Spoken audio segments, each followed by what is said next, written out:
السلام علیکم ورحمۃ اللہ وبرکاتہ۔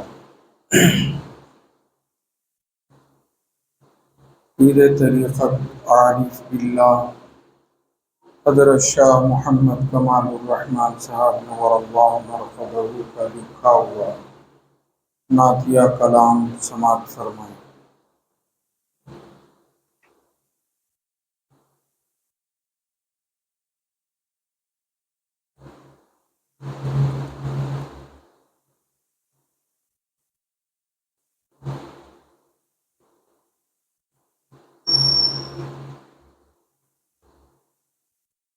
محبت سے لبریز مومن کا سینہ، مدینہ مدینہ مدینہ مدینہ۔ محبت سے لبریز مومن کا سینہ، مدینہ مدینہ مدینہ مدینہ۔ یاد آئی پھر مجھ کو سارے مناظر، وہ گنبد و روضہ وہ منزل و زینہ۔ یاد آئی پھر مجھ کو سارے مناظر، وہ گنبد وہ روضہ وہ منزل و زینہ۔ محبت سے لبریز مومن کا سینہ، مدینہ مدینہ مدینہ مدینہ۔ زیارت کو پہنچو درود ان پہ بھیجوں، ہوں ایام عمرہ کہ حج کا مہینہ۔ زیارت کو پہنچو درود ان پہ بھیجوں، ہو ایام عمرہ کہ حج کا مہینہ۔ محبت سے لبریز مومن کا سینہ، مدینہ مدینہ مدینہ مدینہ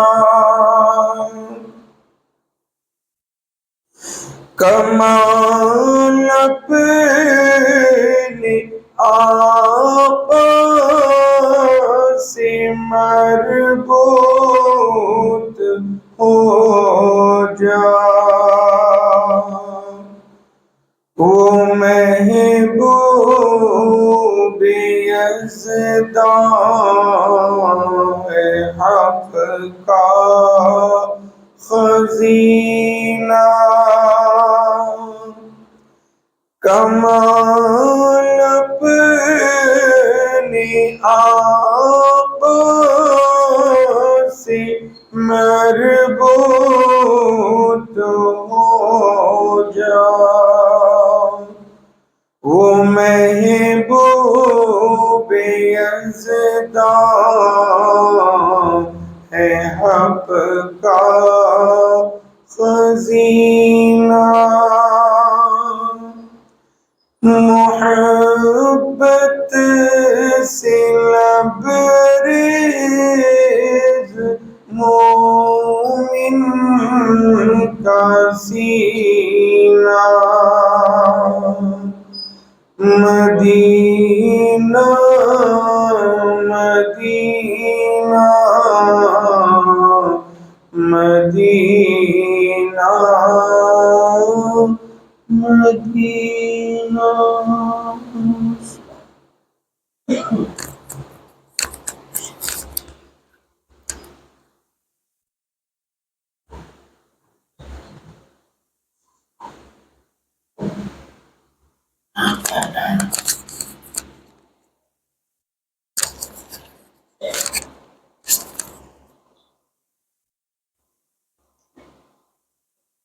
السلام علیکم ورحمۃ اللہ وبرکاتہ.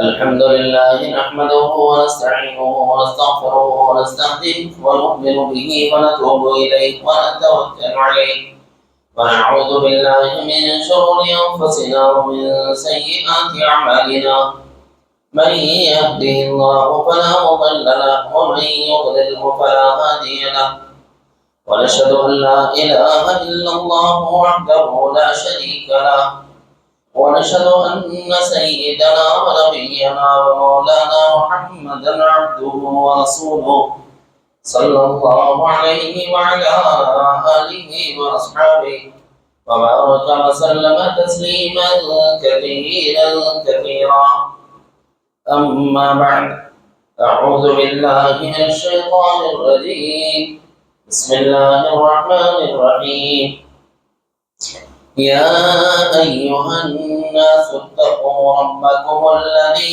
خلقكم من نفس واحدة وخلق منها زوجها وبث منهما رجالا كثيرا ونساء واتقوا الله الذي تساءلون به والأرحام إن الله كان عليكم رقيبا وقال تبارك وتعالى وجعلناكم شعوبا وقبائل لتعارفوا إن أكرمكم عند الله أتقاكم إن الله عليم خبير.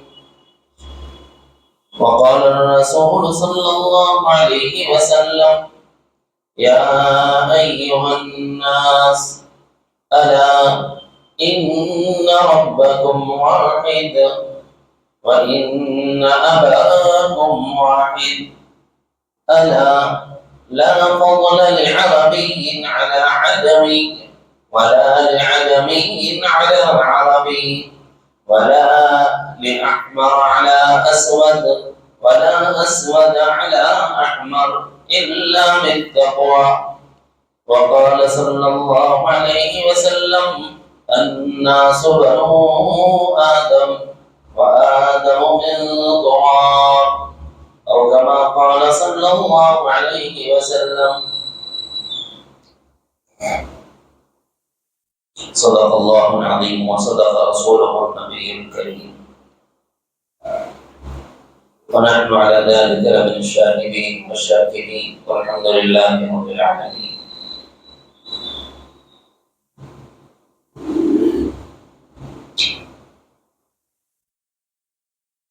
برادران اسلام، دختران ملت، آج کے مجلس میں ترتیب کے اعتبار سے آداب مریدی کا تذکرہ کرنا ہے، لیکن ساتھ ساتھ آج تھوڑا سا موضوع کو دوسرے عنوان کے ساتھ ملا لیا گیا ہے، اور یہ تعلیمات تصوف کا حصہ بھی ہے۔ روحانی بیماریوں میں، باطنی بیماریوں میں ایک بیماری عجب کہلاتی، اس کو اردو زبان میں خود پسندی کہتے ہیں۔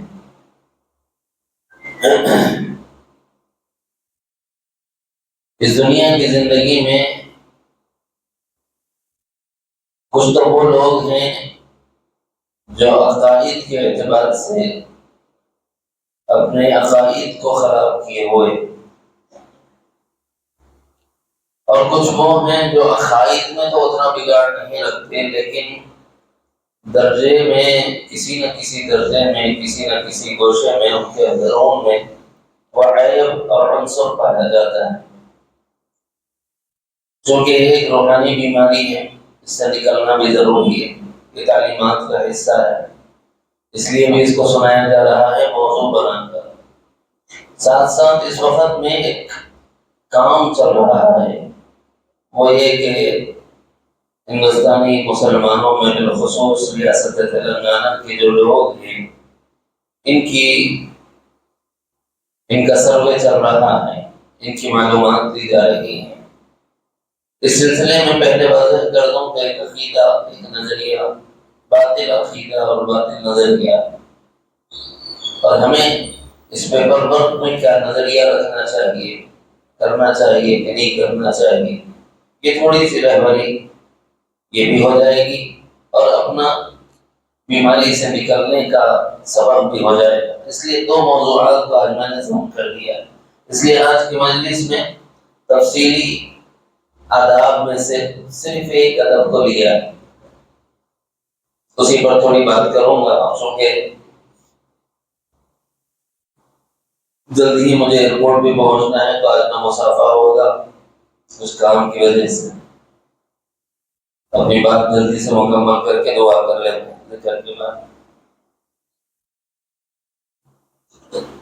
اس لیے آج ضرورتاً ایک ہی بات کو ایک ہی چیز کو منتخب کیا ہے، یہ آداب میں سے بھی ہے کہ اگر آپ راہ سلوک کو طے کرنا چاہتے ہیں، گزشتہ بھی میں نے کہا تھا کہ کبر کے ساتھ راہ سلوک طے نہیں ہوتی، اور کبر کی بنیاد ہوتی ہے، سبب ہوتا ہے عجب کا ہونا۔ کبر کیوں آتا ہے؟ عجب کی وجہ سے۔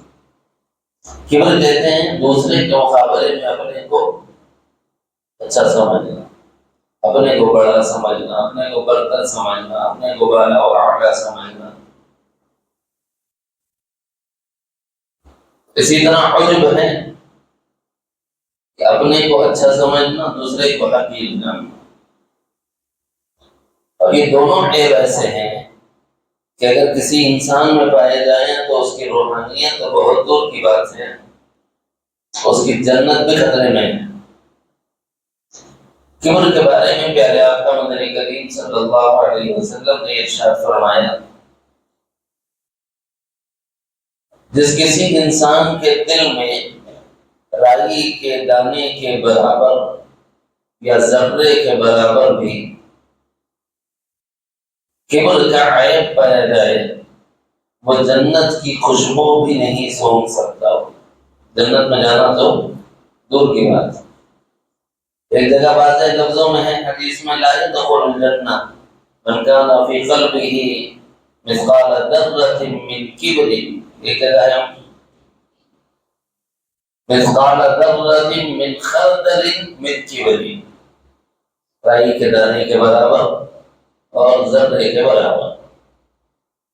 تو یہاں پر جو اس عیب کا نقص بتایا گیا، نقصان بتایا گیا، وہ یہ ہے کہ ایسا شخص جو اس عیب کا اپنے اندرون میں رکھنے والا ہو، وہ جنت کی خوشبو بھی نہیں سونپ سکتا، تو روحانیت میں کیا آگے چل سکتا ہے؟ اب اس عیب کو اپنے اندرون سے کیسے نکالنا؟ یہی عیب پایا جاتا تھا زمانے قدیم میں بھی.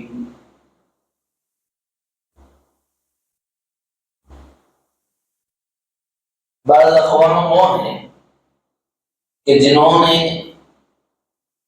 اپنے ہی لوگوں میں سے بعض لوگوں کو ایک طبقے کا شمار فرمایا، انہیں برہمن کہا جاتا ہے. ان کے بارے میں کیا کہتے ہیں صاحب؟ یہ اعلیٰ برادری ہے، اونچی برادری کے لوگ، اعلیٰ طبقے کے لوگ، اعلیٰ ذات کے لوگ، بادشاہت کی یہی اہل ہیں. پھر ان میں بڑا کون ہوتا ہے؟ ان کے بعد بادشاہوں کے بعد ان میں بڑا وہ ہوتا ہے جو وزراء کہلاتے ہیں. ان کے بعد کون بڑا ہوتا ہے؟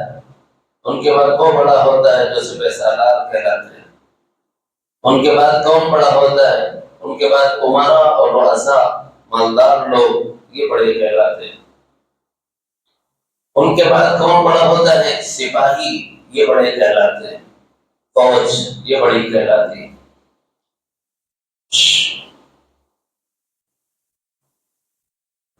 اور ان کے بعد کون بڑا کہلاتا ہے؟ ان کے بعد بڑے تو نہیں ہیں، ان کے بعد سب چھوٹے لوگ، انہی چیز آپ کے کہلاتے ہیں، نچلے طبقے کے لوگ کہلاتے ہیں. کون؟ معمولی سے درجے کے تجارت کرنے والے، ملازمت کرنے والے، اور ان سے بھی نیچے پسماندہ طبقہ جن کے اپنے کمانے کے باوجود ان کی ضروریات زندگی ان کی کمائی سے پوری نہ ہوتی ہو، ان کو غلام کہا جاتا ہے. اور ہر اونچے والا اپنے کو اتنا اچھا سمجھتا ہے کہ نیچے والا ہمارے ماتحت ہے، یہ سمجھتا ہے، یہ ہماری غلامی کے لیے ہے. اسی نخوت کی وجہ سے فرعون اپنے زمانے کا فرعون کہلایا. وہیں سے فرعونیت تیرے اندرون میں پائی جاتی ہے، یہ کہا جاتا ہے، کیونکہ اس نے یہ دعویٰ کیا تھا انا ربکم الاعلی، میں تمہاری ضرورتوں کو پورا کرتا ہوں، لہٰذا میں تمہارا پروردگار، میں تمہارا پالنے والا ہوں، پالنہار ہوں، میں تمہارا رب ہوں.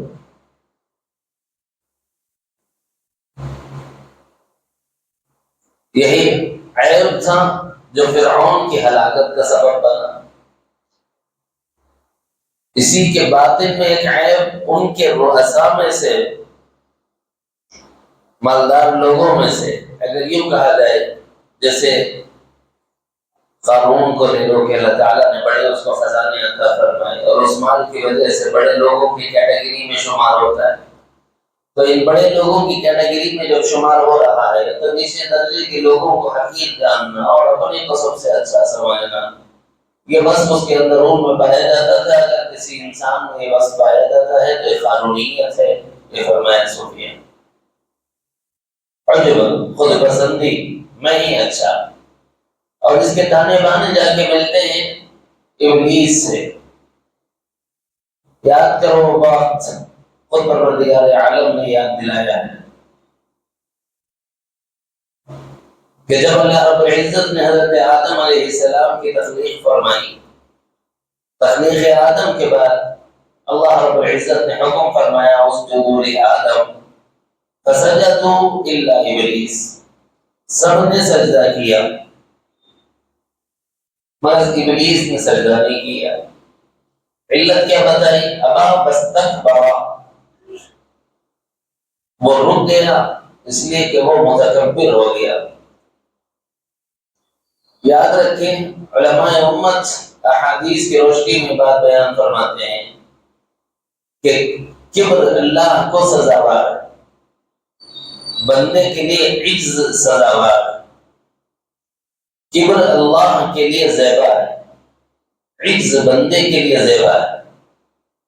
خلق میں کوئی کبر کو چھیڑتا ہے، مخلوقات میں کوئی دامن کبر کو چھیڑتا ہے اور اس میں اپنی ٹانگ لگانے جاتا ہے، تو یوں تعالی جل شانہ نے خبر دی، الکبریاء ردائی، حدیث شریف، حدیث قدسی، کبریائی میری چادر ہے۔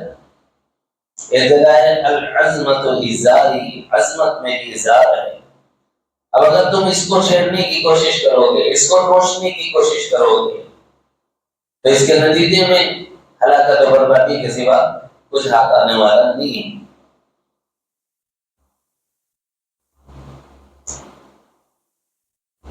جو سب کچھ کرنے والا ہے، عظمت اس کے لیے، بڑائی اس کے لیے، سربلندی اس کے لیے، اچھائی اس کے لیے، العظمت للہ، تمام عظمتیں اللہ تعالیٰ کے لیے۔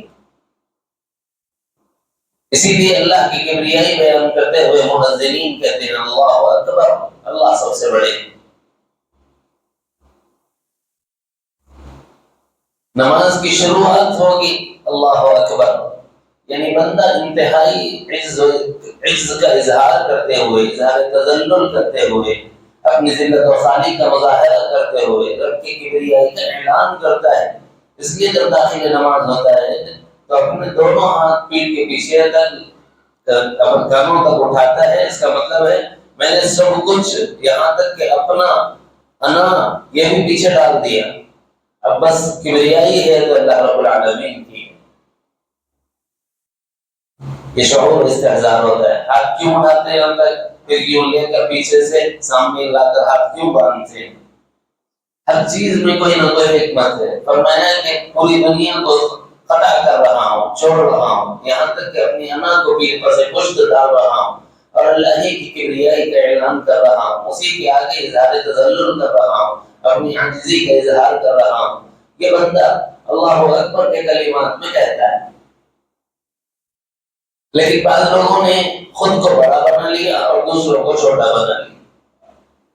اس عیب کے نتیجے میں نقص یہ پیدا ہو گیا کہ بعض لوگوں کا جھوٹا نہیں کھاتے۔ کیوں؟ وہ حقیر لوگ ہیں، ہم امیر لوگ ہیں، وہ ادنا لوگ ہیں، ہم اعلیٰ لوگ ہیں۔ یہی کیفیت آپ کو اس طبقے میں ملے گی، ان میں جو اونچی ذات کا ہے وہ نیچی ذات کے آدمی کے گھر سے کھانا نہیں کھاتا، پانی نہیں پیتا، یہاں تک کہ ان کی عبادت گاہیں بھی الگ، بڑوں کی عبادت گاہیں الگ اور نچلے طبقات کے لوگوں کی عبادت گاہیں الگ۔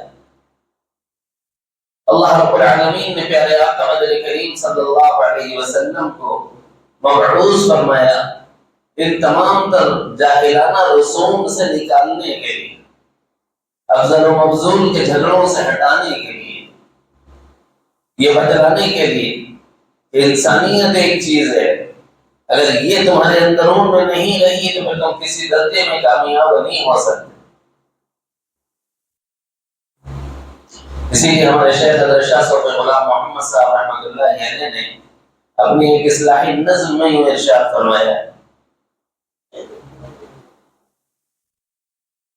انسانیت کو چھوڑ کے انسان ہوا تو کیا، ہندو ہوا تو کیا، مسلمان ہوا تو کیا۔ انسانیت کو چھوڑ کے انسان ہوا تو کیا، ہندو ہوا تو کیا، مسلمان ہوا تو کیا۔ ایک آدمی میں انسانیت نہیں پائی جاتی۔ اب یہ مذہب کے اعتبار سے مسلمان مذہب سے تعلق رکھے یا کوئی اور مذہب سے تعلق رکھے، کوئی فرق پڑنے والا نہیں ہے، کیونکہ تیرے اندرون انسانیت نام کی چیز نہیں ہے۔ جب جو چیز اصل ہے وہی تجھ میں نہیں پائی جاتی، تو اس چیز کو اپنے اندرون میں لانے کی فکر کرنا، اس عیب کو اپنے اندرون سے نکالیں گے تو مساوات اور برابری کا درس اور سبق ملے گا۔ غور کریں، نبی رحمت صلی اللہ علیہ وسلم نے کیا پاکیزہ تعلیمات لائیں اور کیسے رہبری اور رہنمائی فرمائی۔ جب انسانوں میں یہ عیب پایا جانے لگا تو اللہ تعالیٰ نے انسانوں کو مخاطب کر کے فرمایا یا ایھا الناس، اے لوگوں کی جماعت، اے لوگوں، اتقوا ربکم، ڈرو اپنے پروردگار سے جو تمہاری ضرورتوں کا پورا کرنے والا ہے۔ اس پر مفسرین کرام نے فرمایا ہے کہ یہ مطلقہ جملہ ہے، اور جملہ مطلقہ جو ہوتا ہے وہ بہت سی چیزوں پر دلالت کرتا ہے۔ ہر وہ چیز جو خیر کے ساتھ مربوط ہو، جڑی ہوئی ہو، اس کے ساتھ اس کا اطلاق ہو جاتا ہے۔ اتقوا ربکم، اب اس کے ساتھ جو مضمون جوڑا جائے گا تربیت اسلامی کے لیے تو اس کی گنجائش موجود ہے۔ الذی خلقکم من نفس واحدہ، تمہارے اندرون سے کبر کے اس عیب کو نکالنے کے لیے، یہاں سے میری اس کی گویا تشریح اور تفہیم ہے، اس کبر والے عیب کو اپنے اندرون سے نکالنے کے لیے، اس عجب والے عیب کو اپنے اندرون سے نکالنے کے لیے، اس روحانی بیماری کو اپنے اندرون سے نکالنے کے لیے اللہ تعالیٰ اپنے سے ڈرا رہے ہیں، اور اپنے سے ڈرانے میں نے اس کے ساتھ جو جوڑ لگایا ہے وہ اس آیت کے بعد والے حصے کی وجہ سے الذی خلقکم من نفس واحدہ، اس لیے کہ اللہ تعالیٰ نے تمہیں ایک جان سے پیدا فرمایا۔ اب ایک جان سے پیدا کیا تو کس چیز سے اللہ ڈرانا چاہ رہے ہیں؟ بہت سی چیزیں ہیں، اس میں سے ایک بنیادی چیز ہے حقوق العباد، ایک بنیادی چیز ہے حقوق العباد، انسانیت کے حقوق۔ اتقوا ربکم الذی خلقکم من نفس واحدہ، تم ایک دوسرے کے دست و گریبان کیوں ہو؟ تم ایک دوسرے کے اوپر الزام تراشیاں کیوں کرتے ہو؟ تم ایک دوسرے کے ساتھ لڑائی جھگڑا کیوں کرتے ہو؟ تم پرائے چھوڑے ہی ہو، تم تو ایک ہی ماں باپ کی اولاد ہے۔ الذی خلقکم من نفس واحدہ، رب تو وہ ہے جس نے پیدا کیا تمہیں ایک نفس واحدہ سے۔ اب یہ جو نفس واحدہ ہے تو کیا اس کا اطلاق حضرت حوا پر بھی ہوتا ہے؟ اگر حضرت حوا کا اس پر اطلاق ہوتا تو اللہ تعالیٰ اس کا تذکرہ کرتے ہیں تثنیہ کے صیغے کے ساتھ۔ یہاں پتہ یہ چلا کہ حوا کا بھی وجود نہیں ہے، فقط آدم کا وجود ہے۔ الذی خلقکم من نفس واحدہ، ایک جان ہے جس سے تم بنائے گئے، جیسا کہ حدیث شریف میں نبی علیہ السلام نے فرمایا الناس بنو آدم، سارے انسان آدم کی اولاد، وآدم من تراب، اور آدم وہ ہیں جن کو اللہ تعالیٰ نے مٹی سے بنایا ہے۔ قرآن مجید یہ کہتا ہے لقد خلقنا الانسان من سلالۃ من طین، ہم نے مٹی سے بنایا، کھلکتی مٹی سے۔ حضرت آدم علیہ السلام ایک ہی جان ہو، تو پھر ابا کہاں سے آ گئے؟ وخلق منها زوجها، الگ سے کوئی ضمیر ان کے لیے نہیں دیا گیا۔ مثلا آدم کو بنانے کے لیے اللہ نے مٹی کا کوئی حصہ چنا ہو، اور حضرت حوا کے وجود میں لانے کے لیے اللہ تعالیٰ نے مٹی کا کوئی دوسرا ٹکڑا چنا ہو، ایسا نہیں ہوگا۔ اگر ایسا ہوتا تو پھر یہ کہا جا سکتا تھا کہ دیکھو آدم کی مٹی الگ ہے، حوا کی مٹی الگ ہے، اب وہ کہتے کہ ہم افضل، یہ کہتے کہ ہم افضل۔ اللہ نے کہا کہ نہ تم افضل نہ تم افضل، اس لیے کہ دونوں کو بنایا میں نے ایک ہی سے ہے، دو خمیریں الگ نہیں رکھی، دو دارے الگ نہیں رکھے، دو خطے زمین الگ نہیں رکھے، دو مٹی کے حصے الگ نہیں رکھے۔ خلقکم من نفس واحدہ، ایک جان سے بنایا ہے، ایک ہی جان ہے جو سب سے پہلے اللہ نے بنائی، وہ آدم ہے، اور اس آدم سے اللہ نے ان کی بائیں پسلی سے سیدہ حوا علیہ السلام کو پیدا فرمایا۔ وخلق منها زوجها، ان کی بیوی کو بنایا۔ اب یہ جو بیوی بن گئی، ان دونوں کو زوج کا لفظ استعمال فرمایا۔ یہ میاں اور بیوی ہیں، یہ ایک دوسرے کا جوڑا ہے، یہ ایک دوسرے کی تسکین کا ذریعہ ہے، یہ ایک دوسرے کے راحت اور آرام کا سبب ہے۔ اب یہ جب تسکین کی حاصل کرنے کے لیے تقاضۂ فطرت کی تکمیل کریں گے، قربت اختیار کریں گے، باعتبار نتیجہ وَبَثَّ مِنْهُمَا رِجَالًا كَثِيرًا وَنِسَاءً، پھر اللہ تعالیٰ اس کے ذریعے سے مردوں اور عورتوں کی کائنات میں ایک بڑی جماعت وجود ملائے۔ یہی ہوا بھی، اور ہم اور آپ جانتے ہیں کہ یہ جو جتنی آدم، یہ جتنی اولادیں ہیں، یہ جتنی ابنائے آدم ہیں، بنات حوا ہیں، ان کی بدایت کہاں سے ہوئی؟ یہ زمین میں کہاں سے پھیلے پھلے پھولے بڑے، سارے کل ارض کو انہوں نے بھر دیا۔ کیسے؟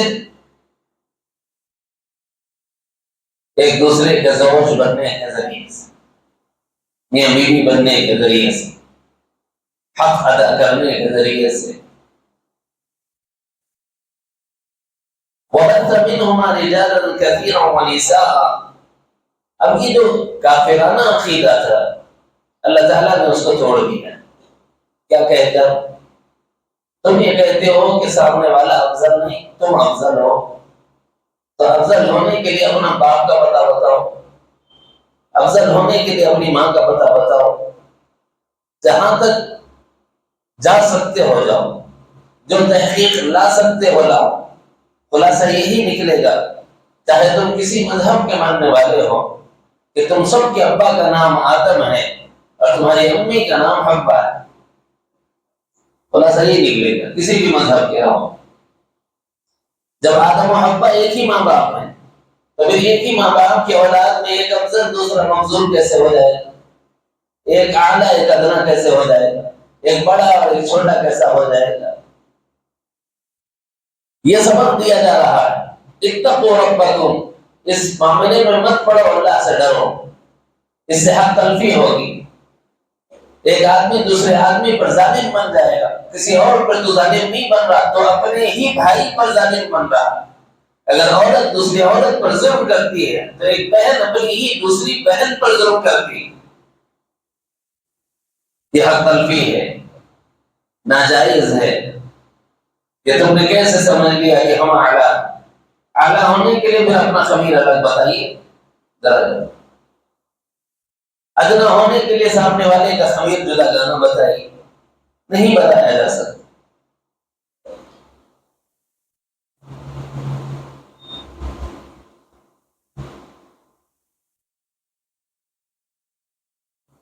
اب جہاں تک ہم دیکھتے ہیں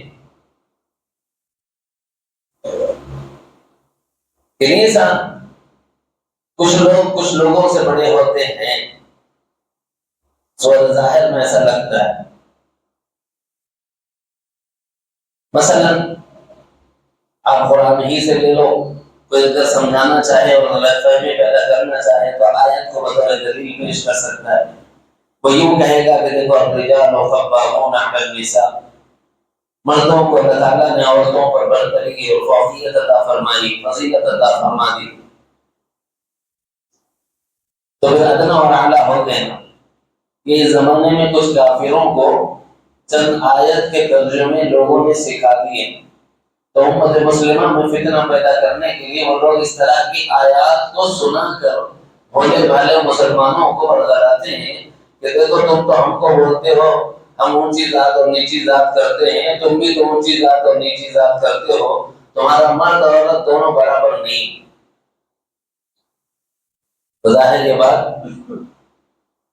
اگر آدمی پڑھا لکھا نہ ہو یا اکابرین کی مصاحبت نہ ہو یا علماء کی مجالست نہ ہو تو دھوکے میں آئے گا۔ آج نہیں کوئی قرآن سنا رہا ہوں میں، الرجال قوامون علی النساء، آیت سے قرآن کی، تو مرد افضل ہو گیا عورت، مرد اعلیٰ ہو گیا عورت ادنا ہوگی، ہو گیا کہ نہیں ہو؟ جھٹکا لگ جاتا ہے۔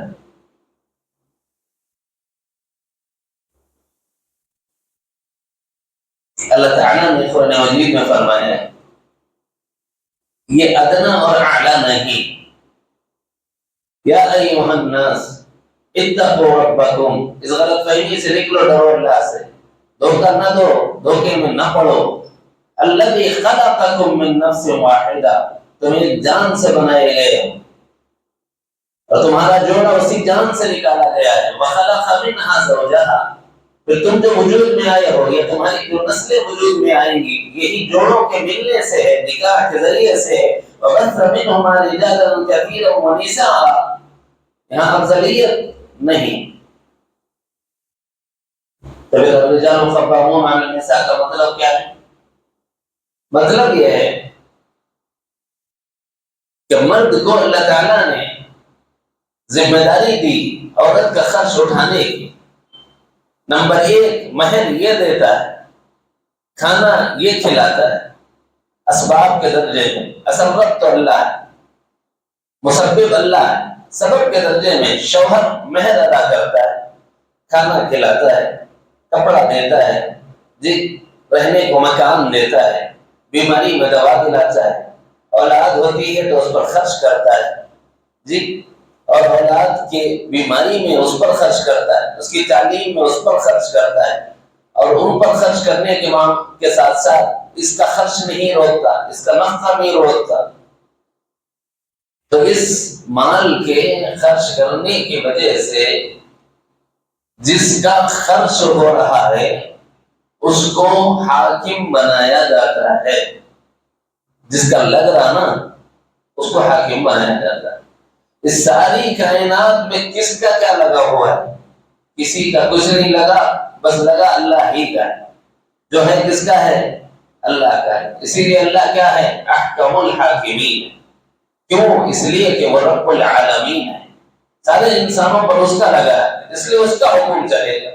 اسباب کے درجے میں جو کہ عورت پر اور گھر والوں پر مرد کا تھوڑا مال لگ جاتا ہے تو اللہ تعالیٰ نے عارضی طور پر گھر کا حکمران بنایا ہے تاکہ تدبیر بیوت، یہ اس کو سیاست بیوتی بھی کہتے ہیں، تدبیر منزل بھی کہتے ہیں۔ تدبیر منزل میں 2 آدمی اپنا حکم چلائیں گے تو نہیں چلے گا، لڑائی ہو جائے گی، جھگڑا ہو جائے گا۔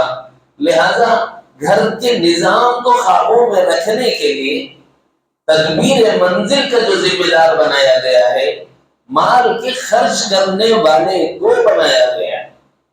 مال کون خرچ کرتا ہے؟ شوہر۔ لہذا بیوی ذمہ ہے، بیوی کے ذمہ ہے، وہ خرچ کر رہا ہے تو تدبیر منزل وہ کرے گا، کیا پکے کیا نہیں، کیا آئے کیا نہیں، کیا پہنے کیا نہیں، کیونکہ جس کا مال ہے وہ رہ دے گا، وہ اپنی مرضی چلائے گا، تم اپنی مرضی اس پر مسلط نہیں کر سکتے۔ اس کو تدبیر منزل کہتے ہیں گھر چلانے کے لیے۔ ورنہ یہ ہوگا کمانے والے کی آمدنی محدود ہے اور خرچ کرنے والوں کے شوق اتنے بڑھ جاتے ہیں کہ بادشاہت بھی ان شوقوں کی تکمیل نہیں کر سکتے۔ ہوگا کہ نہیں ہوگا؟ آسان مثال دیتا ہوں، میری آمدنی کتنی صاحب، میں جتنی بولا اتنی میں کو سمجھو، میں سمجھانے کے لیے کچھ بھی بول سکتا ہوں۔ میں اگر بولا میری آمدنی ہے 10,000، میری بیگم بول رہی کہ میرے کو 20,000 کی ساڑی ہونا، تدبیر منزل کے خلاف ہے کہ نہیں ہے؟ کمانے والا دیکھے گا کہ بھائی اگر تمہیں 20,000 کی ساڑی دلا دوں یا تمہیں 20,000 کے کپڑے دلا دوں تو اس مہینے میں راشن کہاں سے آئے، لائٹ کا بل کہاں سے دیں گے، بچے خدا نخواستہ بیمار ہو جائیں تو ان کو دوا کہاں سے لا کے دیں، بچوں کی تعلیم کا کیا ہوگا؟ لہٰذا فیصلہ اس کا نہیں چلے گا۔ فیصلہ کس کا چلے گا؟ تدبیر منزل وہ کرے گا جو اس پر مال لگا رہا، جیسے سارے عالم پر رب کا لگا ہوا ہے، اس لیے وہ احکم الحاکمین ہے۔ کیوں؟ اس لیے کہ وہ رب العالمین ہے۔ اسباب کے درجے میں شوہر گھر کا حکمران بنایا گیا ہے، یہ نہیں کہ وہ افضل ہو گیا۔ تو خالی کام کے اعتبار سے تیرا یہ کام ہے، میرا یہ کام ہے۔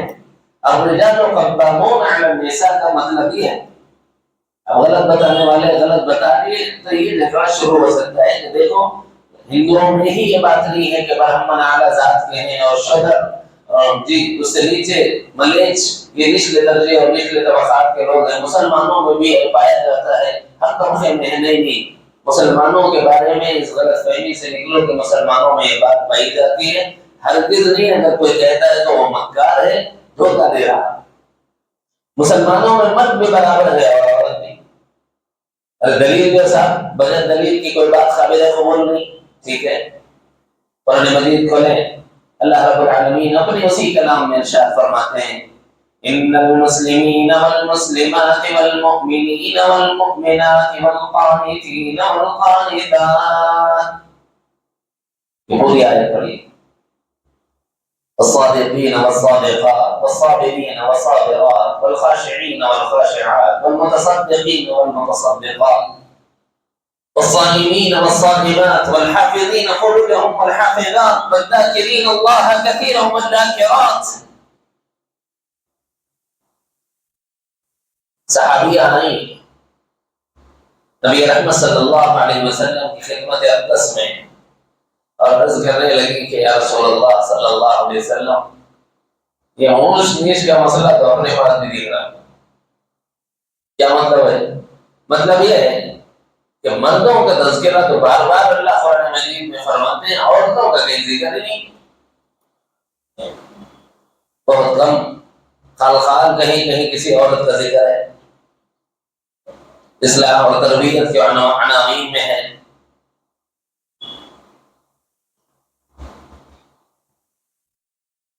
مردوں کے لیے یہ ہے یہ ہے یہ ہے، عورتوں کے واسطے کیا ہے اس کا ذکر نہیں. ایک طرف اس صحابیہ کے دل کے جذبات کو بھی اللہ نے بیان کر دیا اور اس کے واسطے سے امت کی تعلیم کر دی.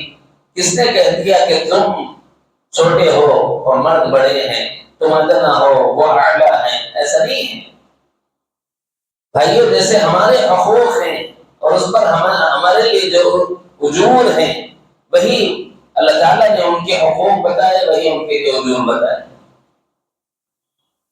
مرد کو اگر طلاق کا حکم ہے، طلاق کی اجازت ہے، ضرورت شرعی کے پیش نظر عورت کو خلا کی اجازت حاصل ہے. کس نے کہہ دیا ایک کو ہے دوسرے کو نہیں؟ اجازت موجود ہے. عذر شرعی بتاؤ، نکل جاؤ. میں نہیں چھوڑا تو قاضی چھوڑا دیتا، بڑے ٹینشن نہیں. بس شرط ہے عذر شرعی ہونا. یہ عذر شرعی نہیں بتاتے بول کے اختیار جو ہے مرد کے پاس رکھا گیا ہے، عورت کے ہاتھ میں نہیں دیا گیا. ایک ہی صورت ہے عورت خود سے علیحدگی اختیار کرنا چاہے تو پہلے حضرت تھانوی رحمۃ اللہ علیہ نے الحیلۃ الناجزہ میں لکھا ہے کہ ایک دستخط کرا لی جائے کہ طلاق کا اختیار بیوی کو دیا جا رہا ہے. خیال طلاق کہتے ہیں اس کو، اختیار دیا جانا. جب اختیار دے دیا تو اب وہ فیصلہ کر سکتی ہے، اس کا فیصلہ لاگو ہو جائے. اب خیال طلاق تو ہوتا نہیں. علمی بات ہو جائے گی، بہت اونچی جائے گی، نیچے آ جاؤ. سمجھ میں آئے جیسی موٹی موٹی بات یہ ہے کہ مرد کو کوئی برتری حاصل نہیں. جو جیسا عمل کرے گا اللہ کے نزدیک اس کے لیے ویسا اجر. اسلام لایا، مرد لایا. اللہ فرما رہے لہم مغفرہ واجر عظیم. یہ دو باتیں، لہم مغفرہ واجر عظیم، مغفرت کی جائے گی، اجر عظیم دیا جائے گا. کون؟ وہ آدمی جو اسلام لے آئے. اور اگر عورت اسلام لائے تو لہم مغفرہ واجر عظیم، اس کے لیے بھی یہی بات ہے. مرد لائے اسلام یا عورت، حکم میں دونوں برابر ہیں. یہ بھی مسلمان کہلائے گی، وہ بھی مسلمان کہلائے گی. جی اس کے لیے بھی اجر ہے مغفرت کا، اس کے لیے بھی اجر ہے مغفرت کا، اس کے لیے بھی وعدہ ہے اجر عظیم کا، اس کے لیے بھی وعدہ ہے اجر عظیم کا. ان المسلمین والمسلمات. اب بتاؤ افضل کون ہوا؟ اعلیٰ ادنا کوئی فیصلہ ہے؟ مرد کو زیادہ دیا جا رہا ہے اجر، عورت کو کم دیا جا رہا ہے، ایسا کچھ ہے نہیں ہے بھائی. اسلام میں دونوں برابر ہیں، مرد ہو کہ عورت. ایمان میں دونوں برابر ہیں، مرد ہو کہ عورت. قناعت میں دونوں برابر ہیں، مرد ہو کہ عورت. صداقت میں دونوں برابر ہیں، مرد ہو کہ عورت. صبر کرنے کے اجر کے معاملے میں دونوں برابر ہیں، مرد ہو کہ عورت. خشوع و خضوع کے اختیار کرنے کے معاملے میں دونوں برابر ہیں، مرد ہو کہ عورت. روزہ رکھنے کے اجر کے معاملے میں دونوں برابر ہیں، مرد ہو کہ عورت. اپنی شرمگاہوں کی حفاظت کرنے کے اجر کے معاملے میں دونوں برابر ہیں، مرد ہو کہ عورت. اللہ کا ذکر کثرت سے کرنے والا چاہے مرد ہو یا عورت، دونوں کے لیے اجر مساوی ہے، ایک ذرہ بھی کم نہیں. کمی زیادتی کہاں آتی ہے؟ کمی زیادتی آتی ہے اعمال کے بڑھ جانے سے، اور کمی زیادتی آ جاتی ہے تقوی کے بڑھ جانے سے۔ ایک آدمی عبادت کر رہا ہے، نماز پڑھ رہا ہے، مرد ہے، عورت نماز پڑھ رہی ہے، اور دونوں کے لیے اجر ایک ہی، لیکن مرد نے نماز کو سستی اور کسلمندی سے پڑھا اور عورت نے چستی اور تنتہی اور یکسوئی سے پڑھا۔ اب بتاؤ کون افضل ہو گیا؟ جو عورت اخلاص للہیت کی نماز پڑھے گی وہ مرد سے آگے بڑھ جائے گی کہ نہیں بڑھے گی؟ اسی کو فرمایا گیا ہے الا بالتقوی، تم آگے بڑھ سکتے ہو تقوی کے ذریعے سے۔ ایک آدمی ہے، ایک عورت ہے، بد نگاہی کرتی، دوسرا مرد ہے اپنے نگاہوں کو جھکائے رکھتا ہے، یہ ہے نا تقوی۔ اب یہ بتاؤ کہ یہ عورت افضل ہوگی کہ مرد افضل ہو گیا؟ اللہ کی نافرمانی سے بچنے والا افضل ہو گیا، نہیں بچنے والا نکل گیا حکم سے۔ افضلیت اور مفضولیت عمل کے بڑھا دینے میں ہوتی اور عمل کو کوالٹی کے ساتھ کرنے میں ہوتی ہے۔ یہ عمل کے اجر کے ملنے کی بابت کہا گیا ہے۔ باقی یہ کہ اگر دونوں نے برابر عمل کیا ہے تو اجر میں دونوں برابر ہیں، کوئی کمی زیادتی نہیں ہوگی۔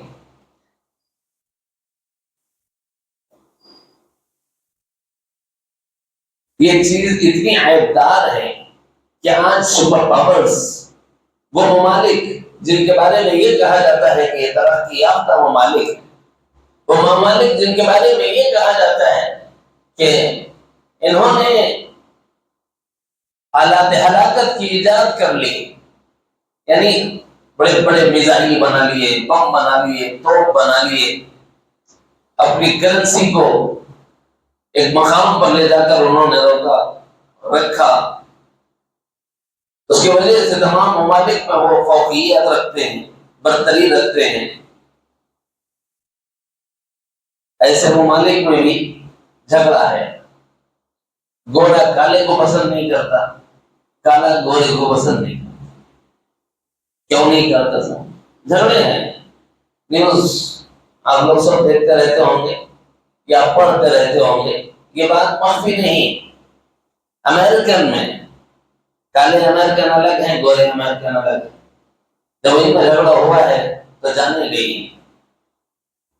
کبھی کالے کو صدارت نہیں ملی، یہ کہا گیا تھا اوباما تو تھوڑے دن میں نکال کے بھیج دیے، بس بات ہو جاؤ، کیوں بولتے تو کالا ہے گورا نہیں۔ لوگ یہ سمجھ رہے ہیں کہ یہ لوگ ترقی یافتہ ہیں، اور ان کی جہالت کا حال یہ ہے کہ ان کے درمیان بھی کالا اور گورا ہے۔ ارے بھائی ایک ہی باپ کی اولاد ہو، کالے اور گورے ہو جانے سے تمہارا باپ الگ ہو گیا کیا؟ یا تمہاری ماں الگ ہو گئی ہے؟ نہ باپ علیحدہ ہوا نہ ماں علیحدہ، آدم ہی سب کے ابا ہیں اور حوا ہی سب کی امی ہیں، علیہما السلام۔ لہذا یہ کالا اور گورا یہ کچھ نہیں ہو، اس کو نکالو۔ یہی نکالنے کے لیے پہلے آقا مدنی کریم صلی اللہ علیہ وسلم لائے، آپ کو بھیجا گیا، آپ کی تعلیمات میں اس بات کو شامل رکھا گیا۔ جب مدنی کریم صلی اللہ علیہ وسلم تشریف لائے تو آپ نے فرمایا یا ایھا الناس اتقوا ربکم، لوگوں ڈرو اللہ سے۔ یہ اونچ نیچ نہیں ہے، یہ برتری بالادستی کسی کی نہیں ہے، سب مساوی ہیں، انسان ہیں، برابر ہیں۔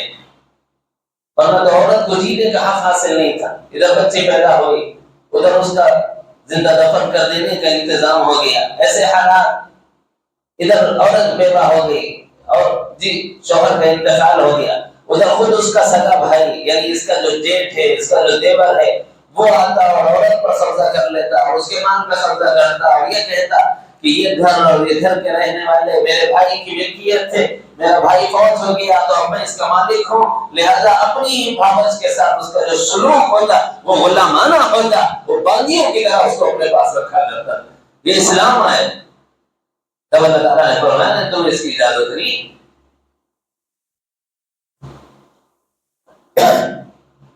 مرد کو حق دیا مال میں، عورت کو بھی حق دیا مال میں۔ ماں ہے چھٹا حصہ اس کو ملے گا، بیوی ہے اس کو حصہ ملے گا، بہن ہے اس کو حصہ ملے گا۔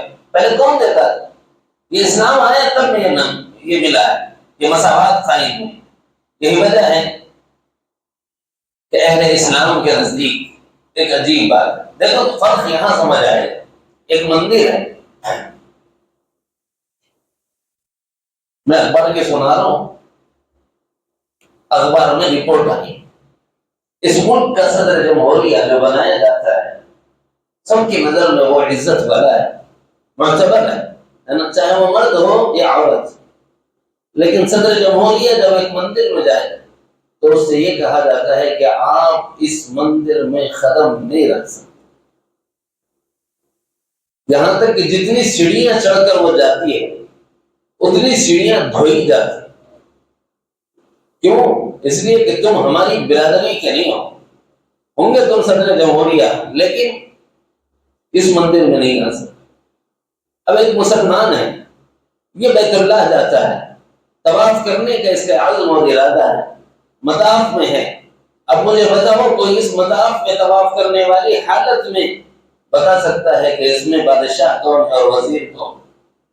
کوئی بتا سکتا ہے کہ اس میں یہ بڑی ذات کا ہے چھوٹی ذات کا؟ کوئی ملک کا حکمران آ جائے، ٹھیک ہے اس کی سیکیورٹی ہوگی، اس کے اطراف فوج ہوگی، لیکن طواف کرنے میں اس کو بھی ویسے ہی طواف کرنا پڑے گا جیسے ایک عام آدمی طواف کرتا ہے۔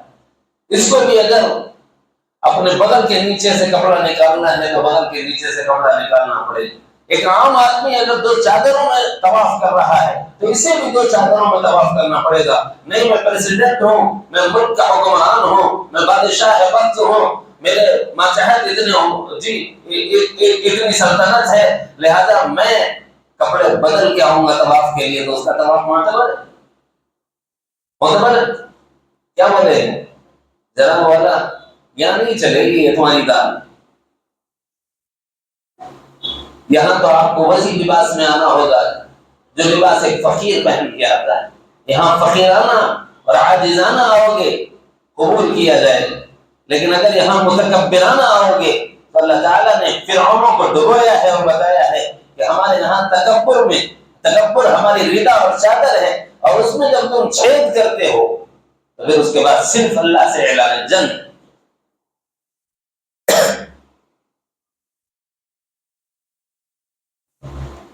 تم کچھ نہیں، یہ تکبر کہاں سے آتا ہے؟ میں اچھا، میں بڑا، میں، اسی لیے ہمارے شیخ حضرت صوفی صاحب رحمۃ اللہ علیہ فرمایا کرتے تھے 2 چیزیں درست کر لو بھائی، پورے تصوف کا خلاصہ ہے، پورے تصوف کا، شریعت اور طریقت کا خلاصہ ہے، 2 ہی چیزیں درست کر لو۔ کیا فرمایا بھائی؟ ایک میرا درست کرو، کیا ہوگا؟ دین درست ہو جائے، میرا درست کرو دین درست ہو جائے، میں درست کرو معرفت درست ہو جائے، 2 ہی جملے ہیں کرنے، بڑے لمبے چوڑے سبق ہیں یاد میں رہتے ہیں، کوئی بات نہیں، 2 باتیں یاد رکھ لو، جو میرا کہہ رہے ہو دیکھ لو میرا ہے کیا، کس کا ہے؟ جس کا ہے اس کی مرضی کے مطابق برت لو، اسی کا نام دین ہے۔ جس کا ہے اللہ کا ہے، اللہ کی مرضی کے مطابق، اللہ دکھتا نہیں اس کی مرضی کے مطابق کیسے کرو؟ تو اس نے دکھنے والی صورت بھیجی جناب محمد رسول اللہ صلی اللہ علیہ وسلم کی۔ اگر میرا منشا جاننا ہو تو محمد مصطفیٰ کی سیرت طیبہ کو دیکھ لو، انہوں نے جو کیا وہ تم کر کے آ جاؤ، میرے نزدیک وہ معتبر ہے۔ من یطع الرسول فقد اطاع اللہ، جس نے رسول کی اطاعت کی اس نے گویا اللہ ہی کی اطاعت کی۔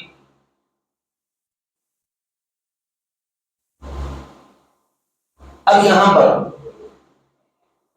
لوگ کہتے ہیں افضل اور مفضول ہیں، مرد بڑا عورت چھوٹی۔ ایک تو مثال میں نے دے دی کہ وہ لوگ غلط بات بولتے ہیں، صرف تدبیر منزل کے لیے مرد کو گھر کا حکمران بنایا گیا ہے، یہ نہیں کہ وہ کوئی افضلیت لے گیا۔ اگر رات کی تہجد گزار بیوی نکل گئی، اور اکثر ایسے ہوتا بیگمہ پڑھ لیتے اپن لوگوں سے وظیفے بھی نہیں ہوتے، کیا وہ موزہ ہمارے گھر والے پڑھ لیا تو چلتا ہے، میرے تھجا تو نہ نہیں کر سکتا ہوں، کیسا ہے 90% اللہ ماشاء اللہ۔ تہجد پڑھنے والی ہو، آپ کو فجر میں جگانے والی ہو، جی آپ کے لیے پکانے والی ہو، آپ کے غسل کے پانی کا انتظام کرنے والی ہو، آپ کے بچوں کو اسکول بھیجنے کی تمام تیاریاں کرنے والی ہو، ان کو پکانا، ان کو کھلانا، ان کا توشہ دینا، اور ان کے ڈریس پہنانا، پھر ان کا ہوم ورک چیک کرنا، پھر ان کو بس تک لے جانا اور ان کو بس سوار کرانا، پھر ان کو بھیج کے آگے آپ کو آفس میں جانے کی تیاری کرنا، تھوڑے تھوڑے کام آئے ہیں، 1 دن 8 دن کرو معلوم ہوتا جو لوگ اس کو بہت کرتے ہیں، اللہ کی بندیاں عبادت بھی کر رہی ہیں۔ اب جب وہ رات کی تہجد پڑھنے والی ہوگی تو ہم اس سے افضل کیسے ہو گئے؟ ایک ہے تہجد چھوڑنے والا اور ایک ہے تہجد پڑھنے والا، صاف بتاؤ کہ تہجد پڑھنے والا افضل ہے کہ چھوڑنے والا افضل ہے؟ سمجھ آ جائے گا خود ہی۔ یہاں مرد اور عورت میں برتری اور اعلیٰ اور ادنا کا کوئی معاملہ نہیں۔ دوسری بات، نماز میں کھڑے ہوں گے تو بعض لوگ اس وقت سوال اٹھا رہے ہیں، یہ کہہ رہے ہیں کہ دیکھو عورتوں کے ساتھ یہ سلوک مرد کرتے ہیں کہ ان کو مسجد میں آنے نہیں دیتے، کیوں؟ اس لیے کہ مردوں کے صف میں عورت نہیں رہتا، تو یہ عورتوں کو حقیر بنا دیے ہولے، عورتوں کو حقیر نہیں بنائے، کہیں غلطی سے بھی میری بہن کی عفت و عصمت کی چادر تار نہ ہو، خیالات بھی کسی کے پراگندہ نہ ہو، کسی دوسرے کے جسم سے مس نہ ہو، یہ پاکیزہ ہے، یہ مطہر ہے، یہ اللہ کی نیک بندی ہے، اس واسطے اس کو علیحدہ مکان دیتے ہیں، مصلی نساء اس کا نام ہوتا ہے، وہاں اس کو کہتے ہیں کہ میری بہن تو یہاں نماز پڑھو۔ نہیں سمجھ میں آیا تو اور تھوڑا کھول کے بولتا، دعوتوں میں جاتے رہتے نا، دعوتوں میں گئے تو ایک ٹیبل رہتا عمومی، سب بھاگنا لائن میں آ کے جس کو نمبر میلا لگا لینا، بیٹھ جانا، چلے جانا، ٹھیک ہے۔ دوسرا ہوتا ہے خصوصی، خصوصی ٹیبل میں کیا ہوتا ہے؟ مخصوص لوگ، چنندہ لوگ، منتخبہ لوگ اس میں سے چھانٹ کے نکال لیے جاتے ہیں، کہتے ہیں حضرت آپ یہاں نہیں بیٹھیے گا، آپ تشریف لائیں، آپ کے لیے الگ بندوبست۔ تو کیا یہ کوئی افضلیت ہے ان کے ساتھ؟ ان سے اچھے ہو گئے کیا؟ اچھے نہیں ہیں، یہ ان کا اکرام ہے، ان کی ریسپیکٹ ہے، ان کی عزت ہے۔ جب ہم مصلی نساء میں عورت کو کھڑا کرتے ہیں تو اس کا مطلب ہے ان کی ہم ریسپیکٹ کر رہے ہیں، ان کو عزت دے رہے ہیں، ان کو احترام کے ساتھ ایسی جگہ رکھ رہے ہیں تاکہ کسی کی گندی نگاہ بھی ان پر نہ پڑے۔ ہمارا زاویہ فکر یہ، اور گدھوں کا زاویہ فکر گدھوں کے جیسے ہوتا ہے ٹیڑھا، جب اٹھائیں گے تو ٹانگیں اٹھائیں گے، غلط ہی بولیں گے۔ الرجال قوامون علی النساء اس میں سمجھایا۔ دوسری بات کیا سمجھائیے؟ یہ عورتوں کو مصلی میں کیوں شریک نہیں کرتے؟ ان کی اپنی ریسپیکٹ کے لیے، ان کے احترام اور عزت کے لیے، ان کے لیے علیحدہ مقام کا انتخاب کیا جاتا ہے، یہاں تک کہ وہ عورت اگر ایسا بندوبست کسی مسجد میں نہ ہو تو اپنے گھر میں پڑھتی ہے تو اس کا گھر میں پڑھنا ہی جماعت سے پڑھنا شمار کر لیا جاتا ہے۔ جو اجر مرد کو مسجد جا کر قدم قدم چل کر پڑھنے پر ملتا ہے، عورت کو گھر میں پڑھنے پر وہی اجر اللہ دے دیتے ہیں۔ یہ ان کی ریسپیکٹ ہے، یہ ان کا احترام ہے، مگر یہ کوئی افضلیت اور مفضولیت کا مسئلہ نہیں۔ اسی لیے ایک اور وضاحت کر دوں، درمیان میں بات آ گئی تو لوگ کہتے ہیں کہ صاحب سیدوں کو افضل بولتے نا، بالکل بولتے ہیں، ٹھیک ہے، سید ہو لیکن عمل کے اعتبار سے خالی ہو، سید ہو تقوی سے خالی ہو، سید ہو اعمال صالحہ سے پیدل ہو، ایسا ہو رہا ہے کہ نہیں ہو رہا ہے؟ ہو رہا ہے۔ پیارے آقا مدنی کریم صلی اللہ علیہ وسلم نے اپنے گھرانے کے بارے میں جو بات ارشاد فرما دی، وہی بات اس گھرانے کے لیے ہے۔ ہماری طرف سے بولنا بے ادبی اور بے احترامی ہم اپنی طرف سے نہیں کہتے۔ دو عورتیں گھرانے نبوت سے لے لو، ایک وہ جن کو ام ہانی کہا جاتا ہے، یہ گھرانے نبوت سے قریبی رشتہ رکھنے والی، ایک ہے سیدہ فاطمہ الزہرا رضی اللہ عنہا۔ ان دونوں سے نبی رحمت صلی اللہ علیہ وسلم نے ارشاد فرمایا کہ دیکھو دنیا کی اس زندگی ہی میں عمل سے اپنے کو آراستہ کر لو، کل قیامت کا میدان ہوگا، رب تعالیٰ کے بارگاہ کی حاضری حضوری ہوگی، میں محمد فاطمہ تمہارے کچھ کام نہ آ سکوں گا اگر تمہارے کھاتے میں عمل نہ ہوگا، تمہارے کوئی کام نہیں آ سکتا، تم اپنی تیاری کرو میں اپنی تیاری کر رہا ہوں، میرا لفظ نہیں ہے، اگر میں کہوں تو شاید گستاخی شمار ہو، لیکن پیارے آقا مدنی کریم صلی اللہ علیہ وسلم نے اپنے گھرانے کی تربیت کے لیے ارشاد فرمایا، اور کیوں نہ فرمائے، کیونکہ خود قرآن مجید میں اللہ رب العالمین نے فرمایا کہ گھرانے نبوت سے نسبت تمہیں اس وقت کارآمد ہے جب تم عمل رکھتے ہو اور جب تم تقوی رکھتے ہو، اور اگر تمہارے اندرون میں عمل اور تقوی نہ ہوگا اس کے بعد تمہارا گھرانے نبوت سے نسبت کا ہونا بھی تمہارے لیے فائدہ مند نہیں ہوگا۔ اتنی بڑی بات، گھرانے نبوت سے تعلق کے باوجود فائدہ نہیں ہوگا بول رہے ہوں؟ میں نہیں بول رہا ہوں، اللہ کا قرآن بول رہا ہے، میں صرف ترجمان ہوں۔ پہلے اللہ نے قرآن مجید میں ارشاد فرمایا ہے گھرانے نبوت کو عبرت بنا کر نصیحت کرتے ہوئے،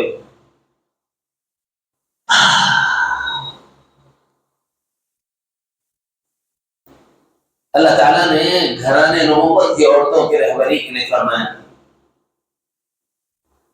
ضرب اللہ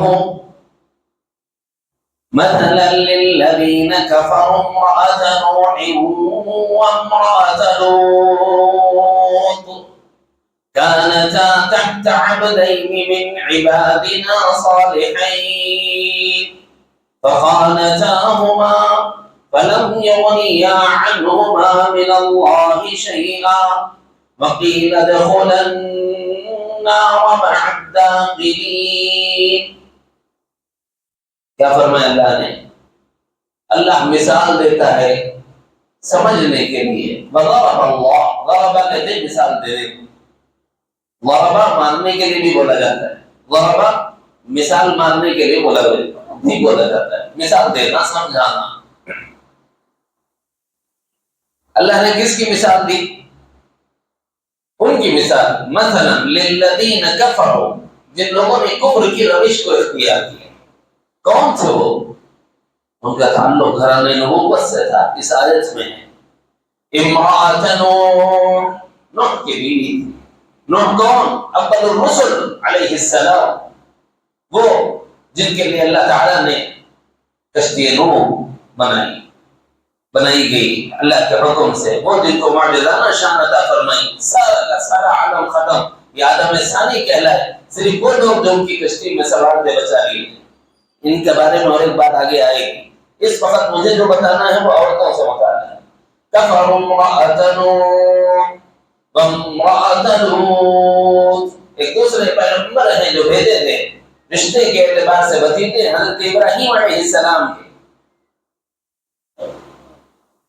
صدوم کے علاقے میں بھیجے تھے، لوط ان کا نام ہے۔ حضرت لوط حضرت ابراہیم پر ایمان لائے۔ حضرت لوط علیہ السلام کی بیوی کا بھی معاملہ بڑا عجیب تھا، اس نے ان کو ماننے سے انکار کر دیا تھا، ان کی نبوت کا انکار کر دیا۔ نوح کی بیوی نے بھی نہ مانا۔ کفروا امرأۃ نوح وامرأۃ لوط كانتا تحت عبدين من عبادنا، یہ ہمارے نیک بندوں میں جو اچھے بندے ہیں ان لوگوں کے گھرانے میں رہنے والیاں تھیں، ان کے ماتحت رہنے والیاں تھیں، تحت عبدين من عبادنا صالحين فخانتاهما، کنارہ کشی اختیار کر لی، فلم یغنی عنہما من اللہ شیئا، اب اللہ کو کوئی پرواہ نہیں کہ وہ نوح علیہ السلام کی بیوی ہے، اور اللہ کو کوئی پرواہ نہیں کہ وہ لوط علیہ السلام کی بیوی ہے۔ میں نہیں کہہ رہا، قرآن کہہ رہا ہے فلم یغنی عنہما من اللہ شیئا، کیا پرواہ ہے اللہ کو؟